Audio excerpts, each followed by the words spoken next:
Hey guys, the Vacuum Doctor here, and in this video I'm going to show you how to replace the trigger on a Dyson V10. All the same in regards to the V10 models, even the smaller ones that have the smaller cyclone and VIM. Now it's very similar to changing the trigger on the Dyson V11, except on this on the V11 it doesn't have a max mode changing chip up top, which makes it a little bit trickier in the case you want to do this. So the tools we're going to need today are a Phillips head. So we need a Phillips head screwdriver to get out the 6 cyclone screws and 3 screws in the battery. We're going to need a T8 torque screwdriver to get out the 2 screws on the motor casing, and then the next 2 screws on inside the motor. Once take out the motor, you're going to need to take out 2 more screws to get out the trigger casing, and 1 more screw at the bottom to get out the trigger assembly. You also need a flathead just to help get out the trigger assembly part, and pliers to pull out the trigger from the bottom.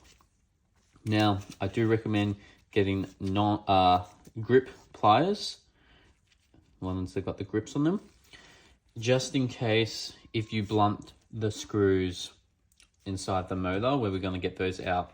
Now, they are tricky at sometimes get them out. You have to put a little bit of pressure down with your T8 screwdriver to get it out. So let's begin and let's start from the start. So take off filter, don't worry about this. Next, we're going to take off the battery. So you can use your Phillips head screwdriver, and to speed things up, I got my drill with a Phillips head bit, and we're just going to go here, turn to the side, and we're going to get that one out and these 2 out next. Focus. Great. We always want to take out the battery first because we're dealing with electricals here. So we took out screws, battery comes off. Great. Put that to the side. Next, we are going to be taking out 6 screws. Now, here they are. 1 here, 2, 3, 4, 5, and finally number 6 down here. And we're going to be taking out with a Phillips head. Same as the battery, same screwdriver. Now, let's take all those out and we'll go to the next step. Right. Once all the screws have been removed from the cyclone, we just want to give it a pull off. Okay. Now we'll leave the bin on so we don't make much mess. And then you'll see something like this. Now this is a customer's one, and it's very dusty. We've got all the dust that's gotten to the motor, and we would want to clean that. Just wipe it with a cloth, whatever you want, but this is a repair video. I'll show you that in another video. So we'll grab a T8. Grab your T8 screwdriver, and you just want to undo these 2 screws here. Just make sure you don't blunt them or anything. And they'll come out.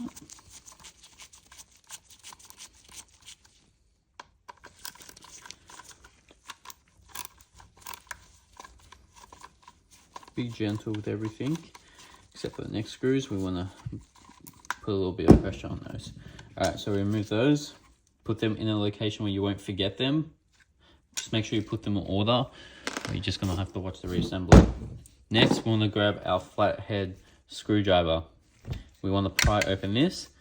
We want to get into here, right there, and then if not, we'll get into right there as well. So get a little flathead. Just make sure you're holding it in a position like this. Hold it in a position like this. And you want to go, see if you can pry that open. Like that. Yep, we got a little bit open. We don't want to force it. And then we want to go get this side. There we go. Great. Now we're like this. Now I see a lot of people just leave it like this. Don't do that. Just push in, push that black thing in, and take off the casing. Okay. So welcome to your motherboard. This is what this is your motherboard, and let's get to the next bit. First, we want to unclip this. Now, in some models, of course, they'll have this gel all over. Now that's to protect it from the water damage and the dust. To get it out, all that gel, you're gonna need to just be careful and you gotta prick it off of the areas that we're going. You gotta be very careful. But we don't have the gel here, so what we're gonna do next, see this little chip here? We're just gonna, on the top, you see, we're just gonna take it off on the top. Again. There we go. That's off. Now, just make sure it's underneath over here, so we don't want to break it. Next, these are the little T8 torque screws here. These are the ones we're going to remove. And in my opinion, they're the hardest, and they will be the hardest for anyone. Make sure you grab a T8 screwdriver. Now, hold it in a position that you're comfortable with. So, I'm going to hold it here. I'm going to put it down like this. I'm going to push down pretty tough, and I'm going to turn it until I get that click. That's the click you want to hear. Now, only saying these because it's going to be hard to replace these screws if you don't have any. I'm a repairer. I repair Dysons. I've been doing it for 8 years. I have hundreds and thousands of these. These are the ones. Okay, you can probably get them at your local hardware store if you find a spec of them. Now the next one, you want to be very careful. Push down, left. Now, I want to show you in any instance that you blunt them. Just say you blunted it. Okay. Jeez. Let me get this right here better. If I blunted this screw, so put these away, and I'm like, oh, I can't get it out. We're gonna get these pliers that has the grip on them, and what you want to do is you just want to go around that screw. You want to grab it, and you want to twist till you feel that click, like we want to hear that click, and then you want to hand twist it off the rest. Okay, that's if anything. That's if you blunted it, okay? So that's the precaution you're gonna have to take. So that's off. And now what I like to do, I'll just pop it up or just pop it down. How I hold it, I'm holding it like this, and I just push it down. This is the motor. Like I do for all my servicing, I fully strip it and clean it. So I'll save that for another video, how I maintain and clean the motor. So, next part. We're gonna need our T8 screwdriver, and these are the 2 screws here we're removing next. 1, 2, we're almost done. Almost done, and then we're gonna go to the reassembly, okay? So now, get our T8 screwdriver. And preferably, I have the long one here because it's hard to reach sometimes, but you can get it if you have a short one. You just got to get the angles correct. You just want to remove that. The screw's gone. And that screw's off. Great. There we go. Alright, one more screw and we're done. But first, flathead screwdriver next. And we want to pry this up. So we're going to go under, and we're just going to pry that up. Don't be worried, you're not going to break anything. Now, we're going to turn these to the right, these little wires in here. We're just trying to get this to come out. So if you can't turn to the right, it's okay. Like this, you see? We're turning them. Yep. And then we just want to pull out the casing, okay? Once you feel like you can. Sometimes it can be hard, just pull it out. Make sure not to pull that wire. That's okay. Great. Next, one more screw. And that screw, can you see that little black screw? It's right where that broken red trigger is, right there. So This might be a bit tricky to get out because the trigger's actually snapped and it's gone right there. So make sure you get that out.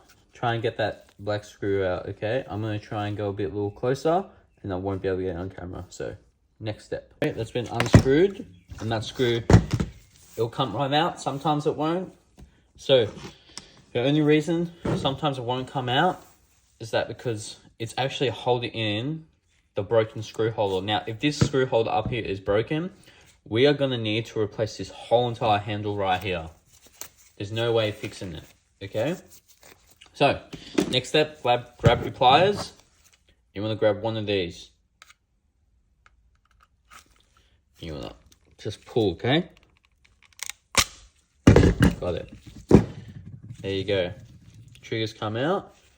Look at this. Looks like there's a broken neck. It's gone. Now this will need replacing. Gently just take it off. Doesn't really matter. Take it off the spring. Take it off this plus sign. And take it off the other plus sign. Very, very common. Usually from drop-in, battery face down like that, or just from overuse. It happens. Nothing lasts forever in this way, mechanically built. So the next step, we just want to look, and this is the precaution we want to take because it's already stripped. Now, do you see there's a screw holder in here? Yes. That does not look cracked to me.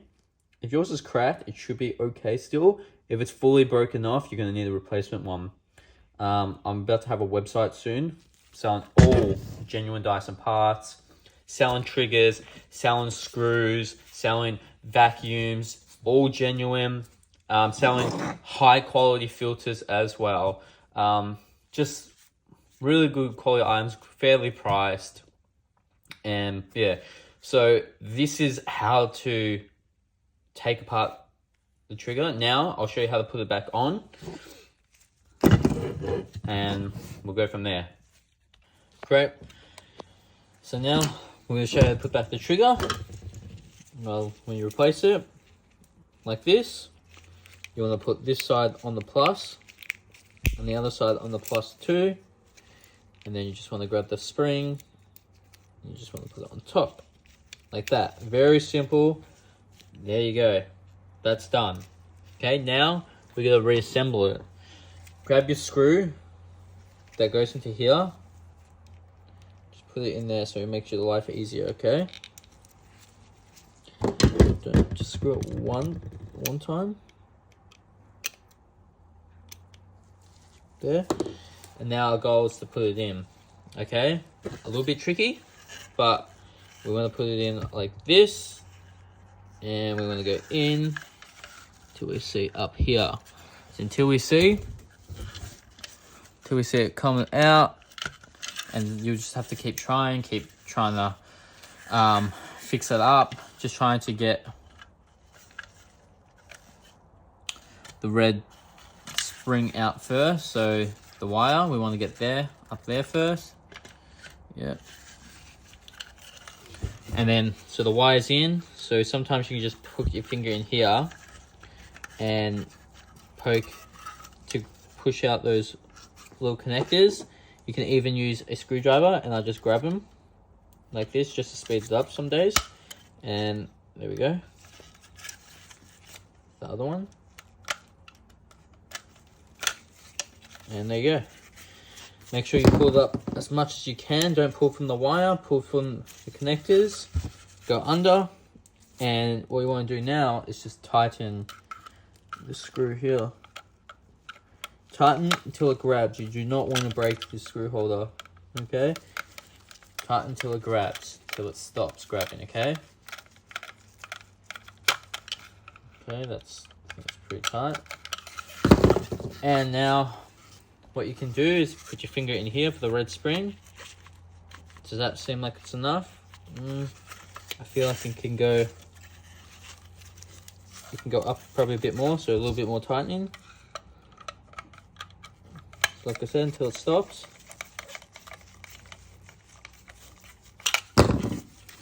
And there we go, much better. Okay, just make sure that screw's tightened as much as tightened. Now, all we want to do is just put this part in now. This part can be tricky, so what I do is put the wire there, like this, and I put it through first. And trying to get through the connectors. There we go. Very simple. Very straightforward. It can be difficult at times, I can tell you that for sure. And now you want to put in your 2 small screws.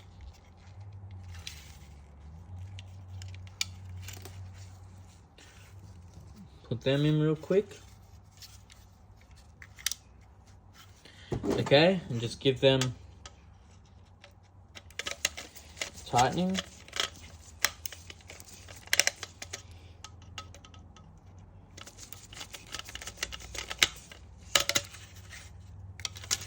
Make sure the other one's obeying.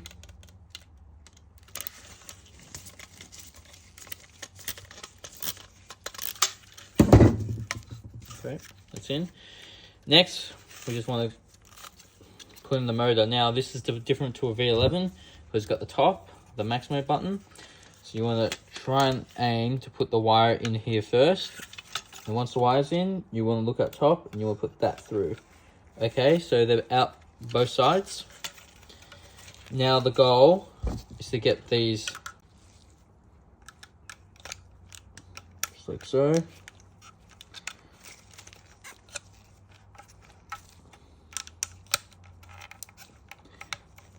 Just poke from the other side and there you go. They're through. And I just press down on them just to line them up. Just press down. And now you just want to grab the lock screws that we use for this and just put them into place, and you just want to tighten them by yourself for the first few rounds so they don't go anywhere at all. There you go, first one in.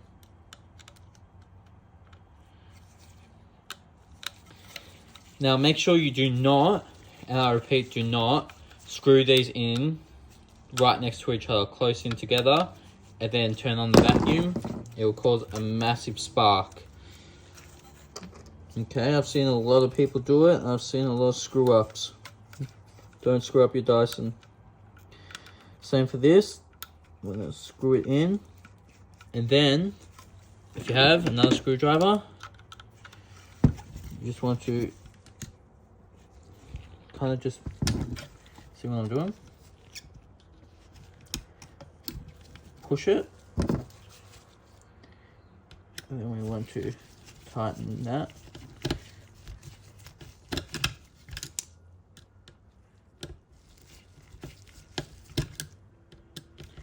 And they're both tight, and they're far away from each other, okay?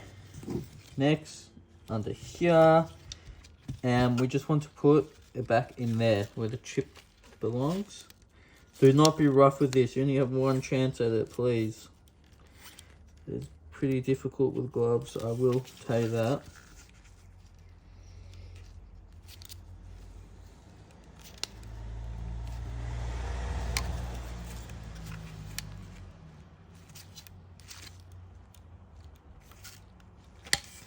And that's in. There you go. So make sure it's in. Great. Next, we just want to put case back on. Make sure it's not trapped under. Yep. Yep, great. And we will grab a 2 torque screws. Make sure it's in line. Give it a little screw in.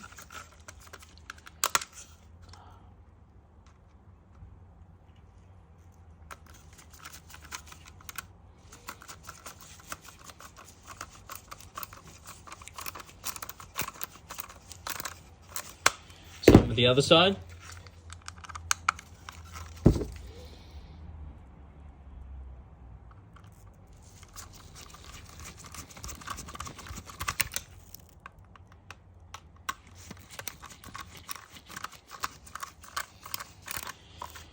Great. All we got left now is just to put the cyclone on. line it up. So here, we're going to go in, just like so. And then we just want to get our Phillips screws. And then we just want to put the rest in. So remember, 1, 2, let's get a bigger camera for you here. 1, 2, 3, 4, 5, 6. Put those in and we'll go to the next step. Great. Now, you've done all that. Slide in the bin. Make sure that goes in. That's all good.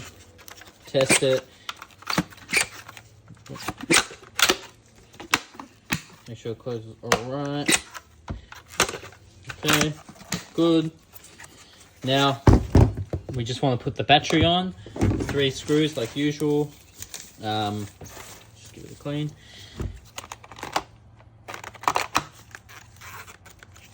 Great.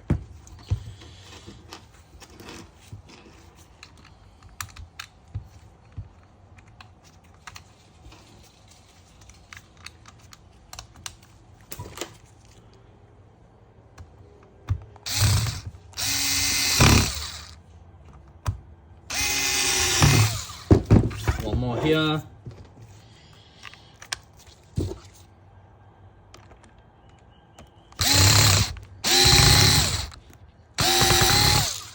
Make sure there's no gap, nothing here that's coming out when you pull, because that's a common issue. You didn't screw in something properly, and then you'll have to retrace your steps. Next, just add your filter. And there you go. That is how to replace the trigger on your Dyson V10. Fairly simple. I imagine it's a bit difficult for someone who doesn't have as much experience as I do. I've done thousands of them, but at the end of the day, I do charge $100 to replace those. For the labor, it takes me 10 to 15 minutes to replace. So think about it. If you do it yourself, you save yourself about $100. If you have any issues with your Dyson, comment down below. I'll help solve them for you. I'm the vacuum doctor after all. Like, subscribe, and I'll see you in the next one. Happy vacuuming.